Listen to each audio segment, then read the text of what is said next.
Welcome back to Patriot Network TV. I want to talk to you about cutting the federal budget.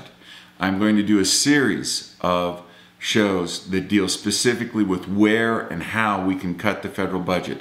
Now, it's critically important that every member of the Patriot Network TV world become familiar with the U.S. federal budget.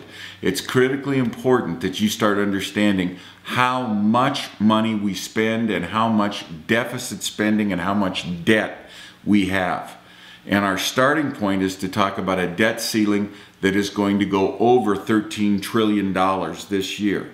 Our deficit in the current operational year of Obama administration year 2 is approaching $1.5 trillion for a single year.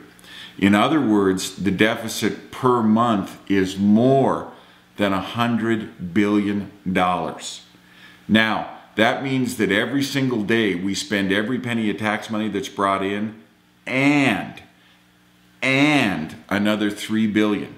Because we're spending $3.5–4 billion. Pick a number. It's so gigantic. It's almost impossible to believe. But we're looking at more than $100 billion in deficit spending per month, more than $3 billion of deficit spending per day. We have to get in charge of the federal budget. We have to take personal responsibility for understanding where the money goes. If you take out defense, interest on the debt, what's left, 75 cents on the dollar that's left, is Social Security, Medicare, Medicaid.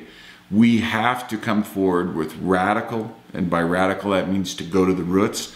We have to have root level changes in the way that we are going to pay for Social Security, Medicare, and Medicaid. We have to begin to realize as a nation that what was done for the World War II generation, with 80 million baby boomers paying for 45 million World War II generation folks, is not going to work with the baby boomer retirement, where there are 39 million Xers trying to support 80 million boomers. We're going to have to radically change for the better Social Security, Medicare, and Medicaid. Now, the first thing that I want to talk about to you today is the extent to which we can change this program, these programs, Social Security, Medicare, Medicaid, and change them significantly without harming the level of service or harming the payout. For someone my age, I'm 57, I'll be 58 this coming March. If from age 16, when I first started to pay into Social Security, if that money would have been invested in the stock market, just a spider, an overall fractional share of every single stock in the market, if that would have started at age 16 and continued through to today, I would be looking at a payout that would be 10 times greater than what Social Security is currently claiming that they will pay me.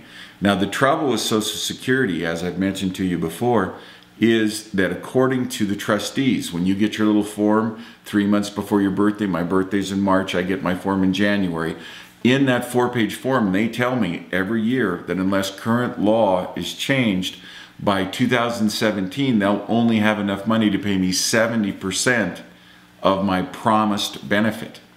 And the alternative to getting 70% of the promised benefit is that the payroll tax goes up by somewhere between 60 and 90% on the 39 million Generation Xers.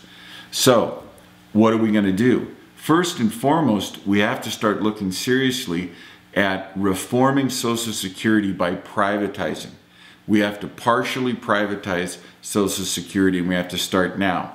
As a 57-year-old who's paid into this system for the last 41 years, I am not happy about the prospect of that money evaporating. But the reality is that money was dumped into the general fund and spent on a whole number of programs, none of which really worked, and unfortunately that money's gone. It is selfish and unrealistic for me to send a bill for that money to my own son, who's now 30 years old, or to my daughter, who's 13. It's foolishness from a fiscal standpoint to send a bill to other people who weren't responsible. We have to start massively reappraising what we will do with Social Security.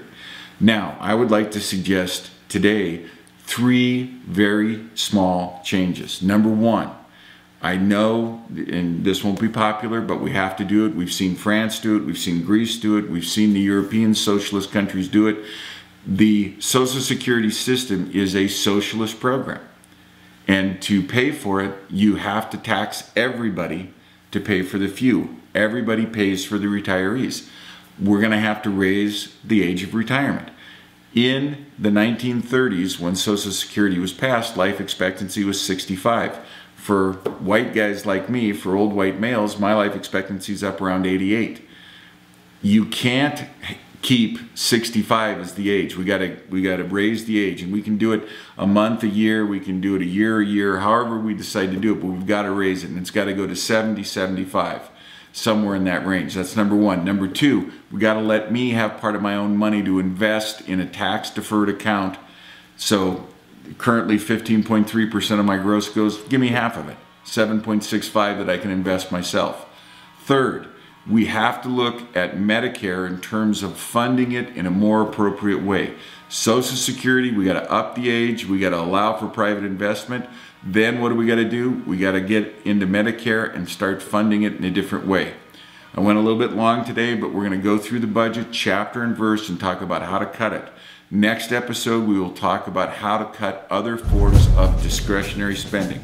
Get out there and make it a great day.